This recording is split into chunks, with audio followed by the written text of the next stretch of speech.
Hello, everyone, and welcome to Transitioning to Digital Learning High School Performance Task for World Language. During this session, just like to say welcome everybody back from either spring break or if you have a couple more days, enjoy those days. Try and get outside and exercise, but maintain some social distancing.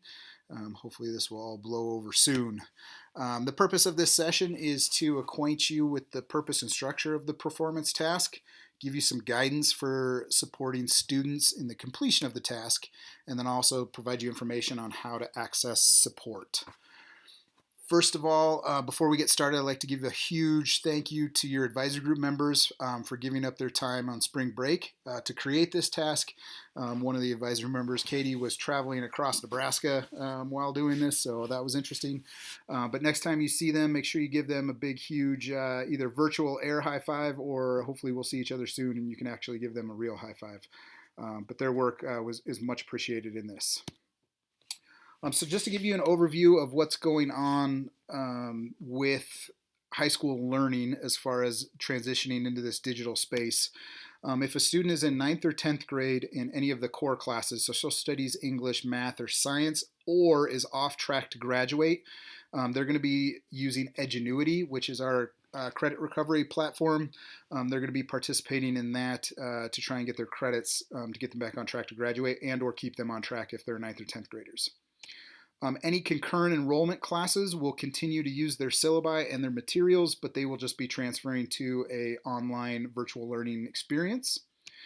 And then any students in 11th and 12th grade that are on track to graduate and or all elective classes will be doing these performance tasks. Now, why did we land on performance tasks, or what are they? The first thing is what they are is they're designed for students to demonstrate proficiency for work in quarter four aligned to the standards for grade level and content area. They're multi-step tasks that students would engage with and complete in an online environment. And the reason is to provide a way for students to demonstrate their understanding and mastery of grade level standards. Now, we realize this is not the best case scenario for online learning. We're just trying to make the best of a worst case scenario. Specifically with our district, we have a huge access and equity gap that we need to account for. And so we felt that doing these performance tasks would take into consideration all of the things our family and community members are going through, as well as trying to make it simple and easy for students to still earn their credit. So the performance tasks the students will be participating in is they're just going to create a story. And the story is going to focus on a character, their problem, and how they resolve it. Different levels will have different expectations for how long this essay or the story is, and how many words to use. And then included in the task are a bunch of supports for students and teachers. There's proficient examples, there's sentence starters, there's planning documents. Make sure you try and utilize as many of those as possible, especially depending on the different levels that you are in. This is a quick screenshot of what the performance text looks like. There's instructions, there's a moral clause. One of the biggest fears with online learning is that students will go straight to Google Translate, things like that. So make sure you're letting them know up front that that is not acceptable and this work needs to be their own and they need to be creating it. And then it lays out expectations for the different levels, different word counts at the novice and intermediate levels, as well as heritage students. We have included a rubric, and this rubric you'll use to provide feedback and grade the students. So this grade will be their one grade for quarter four.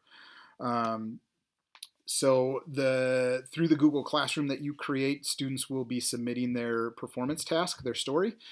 You'll be grading that, and that will be their grade in Infinite Campus for Q4. Now, this is going to be a no harm grading quarter. So what that means is, let's say a student submits their performance task and they get a D on it, and they had a B in quarter three. Infinite Campus will automatically give them a B. The only exception to that is if the student does not participate at all, they don't turn in anything, they'll get an audit or an AU for quarter four. So here's the rubric that the advisory group came up with and approved. So basically you can see anything below 55 is an F. And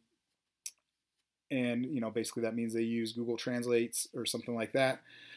and then you work through the other levels just depending on what they had in their story.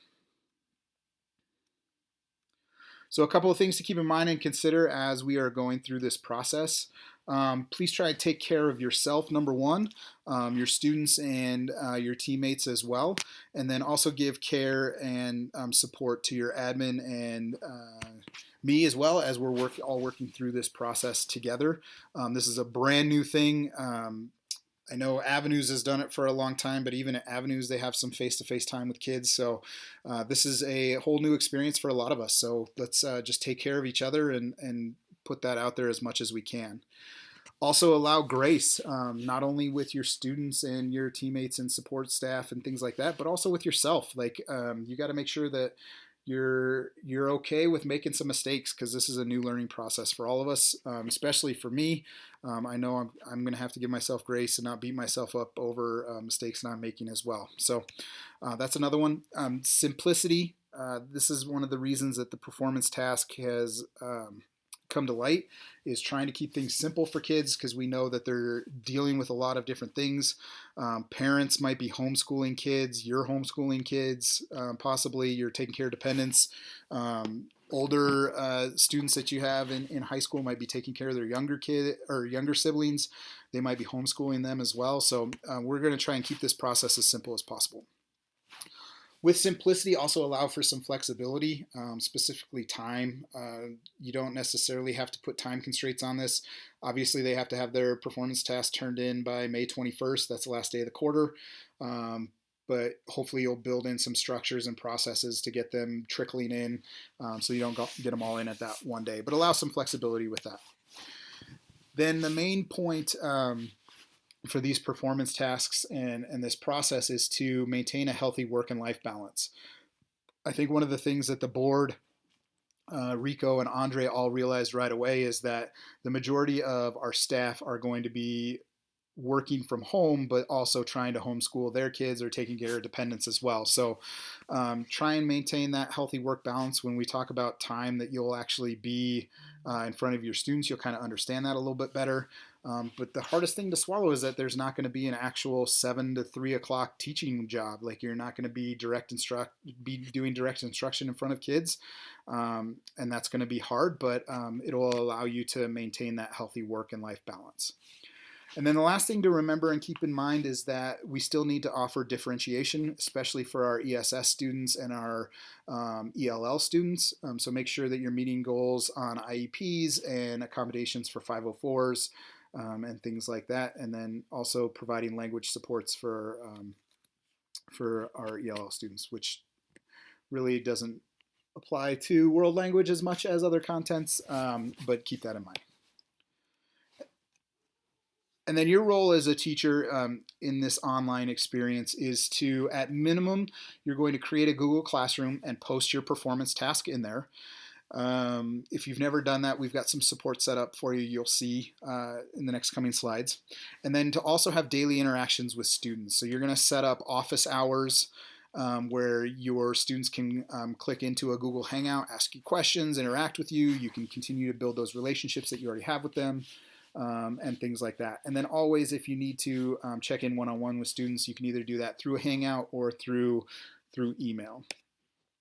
Now, additionally, if you want to, this is completely on you, but if you feel that your level 1 students are not ready to go on to level 2 without some further resources, you can direct them to those. So if you want to use Duolingo, if you want to create Edpuzzles, things like that, or if you already have those, all of those can be posted in your Google Classroom as resources for students.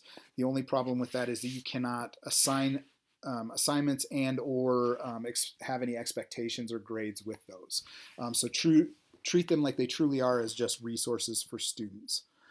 And then also you can create ways for students to interact with each other through the Google Classroom by either having chats or discussion questions or things that they can give feedback to each other on through that space. So with your Google Classroom, if you've never created one before, like I said before, there's lots of supports for you to get this done. But the bare minimum is just to have your performance task created in there, have a link to your Hangouts for office hours. This is pretty easy to do. Basically, what happens is you create an appointment in your Google Calendar, and then there is an option to add conferencing. And when you do that, it creates a Google Hangout link, and then you'll just post that link into your classroom for students to access you for office hours. Also, in your classroom, make sure you're posting any of those supplementary materials or supplement materials or instructions or anything like that that you would like them to dig into on their own. And then also try and create opportunities for students to interact. If you have any questions on Google Classroom, our ed tech coaches have done a phenomenal job in the last week creating tutorials and videos for you to click into to watch and figure out some of those different pieces. If you don't know who your ed tech coach is, they're broken up by learning community.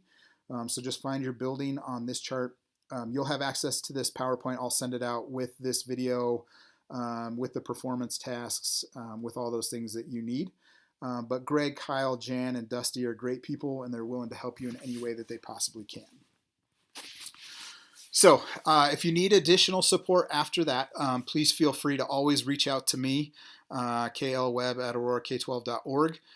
Next week I will be having office hours as well from 8 to 9 every day. So if you need to just click into there to ask a simple question or just to say hi, you can do that. You can also reach out to Mike Keltzen. He is your teacher leader for world language, so he might have some more specific resources as far as world language or specific language is considered. So feel free to reach out to him as well. And then if you have some technical questions or questions and you're not sure who to ask or where they need to go, you can always email the help desk.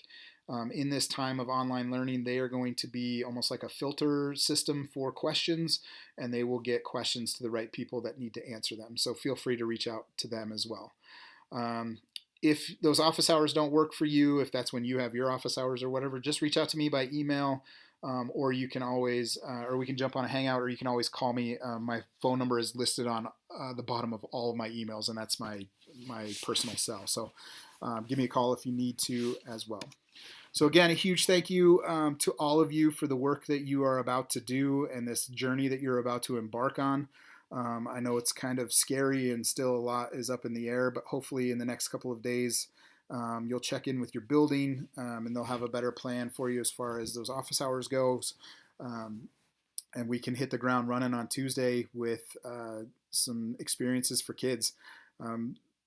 A bunch of the conversations that the World Language Advisory Group had was we understand that this is not the best case scenario, but I think it's the best case for a worst case scenario, if that makes sense. And so thank you again, and I hope to see you guys all soon.